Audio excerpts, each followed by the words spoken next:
ఉన్నాను. దీంతో పాటు ఒక ఎగ్జామ్ పేపర్, ఇది Telangana movement and state formation exam paper. దీంట్లో వీళ్ళు ప్రెస్ నోట్లో అందరికంటే హయ్యెస్ట్ మార్క్స్ వచ్చినాయి. దీంట్లో కేవలం 100 మార్క్స్ అని చెప్పిండ్రు. అఫీషియల్ ప్రెస్ నోటు వీళ్ళు రిలీజ్ చేసిన దాంట్లో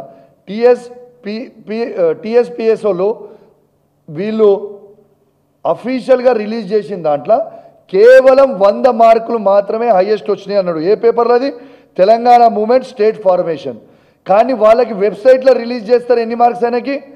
122 మార్కులని వాళ్ళే వెబ్సైట్లో రిలీజ్ చేస్తారు. 122 మార్కులని వాళ్ళు రిలీజ్ చేస్తారు. వీళ్ళు ప్రెస్ నోట్లు ఏమో హయ్యెస్ట్ వచ్చిన మార్కులకి 100 మార్కులని రిలీజ్ చేస్తారు. మళ్ళా పాపము ఆ వ్యక్తి పోయి, మరి మీరు 100 మార్కులనే రిలీజ్ చేసిర్రు, మరి మీరు నాకు 122 మార్కులు వచ్చినాయి కదా, 100 అని ఎట్లా రిలీజ్ చేసిర్రు అని చెప్తే ఆ వ్యక్తిని పిలిచి, ఆయన గవర్నమెంట్ ఎంప్లాయీ, నువ్వు ఉన్న మార్కులు కూడా పోతాయి, నీ ఉన్న ఉద్యోగం కూడా ఉడిపోతుంది, నువ్వు దీని గురించి మాట్లాడొద్దని చెప్పి ఆయన రీవాల్యుయేషన్ కూడా పెట్టుకోలేను. టోటల్ అయిన మార్క్స్ వస్తాయి 330. ఆయన రీవాల్యుయేషన్ కూడా పెట్టుకోలే. ఇది బయటకు వస్తే ఎట్లా అని చెప్పి డైరెక్ట్గా వాళ్ళే వెబ్సైట్లో చేంజ్ చేసేసి 188 మార్కులను పెట్టేసాడు. ఆయన రీకౌంటింగ్కి పెట్టుకోలే, రీవాల్యుయేషన్కి పెట్టుకోలే, ఏది పెట్టుకోలేదు. మరి ఆయన మార్కులు 122 వచ్చిన దాన్ని మీరు 100 అని ఇచ్చినందుకు, ఆయన అడిగినందుకు మీరు టోటల్ 330 వచ్చిన మార్కులని తీసుకొచ్చి 188 మార్కులని మళ్ళీ మీరు ఎట్లా చేంజ్ చేస్తారు? మీరే అనౌన్స్ చేస్తారు, మీరే చేంజ్ చేస్తారు అంటే ఇది ఎంత పెద్ద స్కామో మొత్తము మీరు గమనించాలని నేను విజ్ఞప్తి చేస్తూ ఉన్నాను. ఇవాళ నేను ఒకటే అడుగుతా ఉన్నాను, ఇవాళ ఎందుకు దీని మీద బీజేపీ వాళ్ళు స్పందిస్తలేరు? ఇంత పెద్ద స్కామ్ అయితే, తెలంగాణలో అతి పెద్ద స్కామ్ అయింది ఇది. ఇంత పెద్ద స్కామ్ అయితే నేను ప్రూఫ్స్తో సహా చెప్పిన. ఖచ్చితంగా నేను డిమాండ్ చేస్తూ ఉన్నాను, కంపల్సరీ దీని మీద జ్యుడిషియరీ ఎంక్వైరీ కావాలి, దీని మీద ఖచ్చితంగా సిబిఐ ఎంక్వైరీ కావాలి. మీకు చిత్తశుద్ధి ఉంటే ఈ ప్రభుత్వానికి దీని మీద ఎంక్వైరీ చేయండి. ఇది వాస్తవమా కాదా అనేది ఆ జ్యుడిషియరీలో తేలిపోతుంది కదా. మీకు భయం ఏంటిది? ఎందుకు మీరు ఇంత భయపడుతున్నారు? ఖచ్చితంగా దీన్ని ఎందుకు వాయిస్ నొక్కుతున్నారు? మేము ప్రశ్నలు అడిగితే మా నాయకుడు, ఇంతకుముందు ఉన్న నా మిత్రుడు రాకేష్ రెడ్డి గారు మాట్లాడితే, రాకేష్ రెడ్డి గారికి నోటీసులు ఇచ్చారు. మాకు నోటీసులు ఇచ్చుడు, మా మీద కేసులు పెట్టుడు కాదు. మీకు దమ్ము ధైర్యం ఉంటే దీని మీద స్కామ్ జరిగిన చైర్మన్ మీద కేసులు పెట్టి జైల్లో పెట్టుర్రి.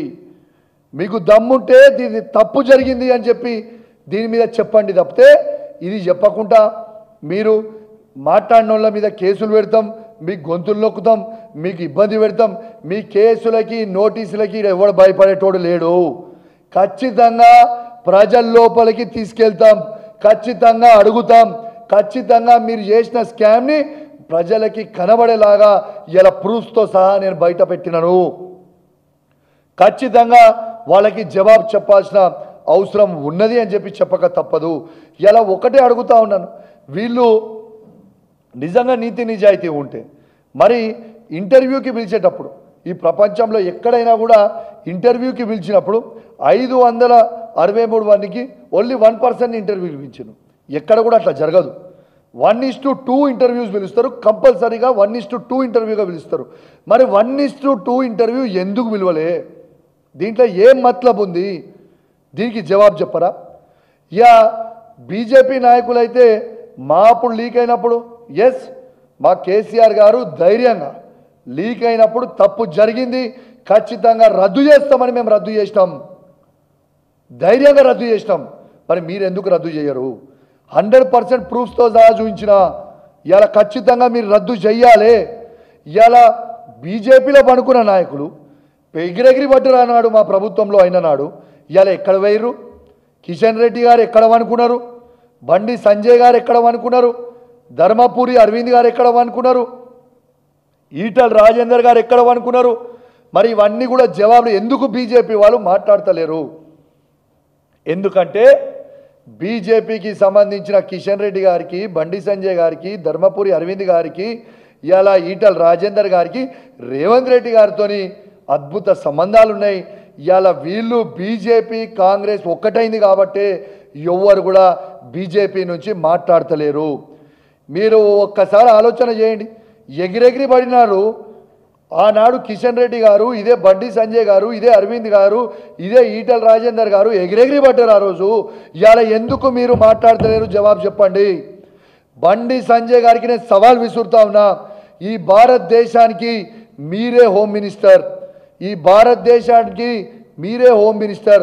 నీకు దమ్ముంటే, నీకు తెలంగాణలో ఉన్న విద్యార్థుల మీద ప్రేమ ఉంటే దీని మీద సిబిఐ ఎంక్వైరీ అయ్యి, సిబిఐ ఎంక్వైరీ చేయండి. ఈ ఎంక్వైరీ మీరు చెయ్యాలి. ఈ ఎంక్వైరీ నువ్వు చేపి ఉట్టికి వచ్చి డ్రామాలు చేసిపోతే కలవదు.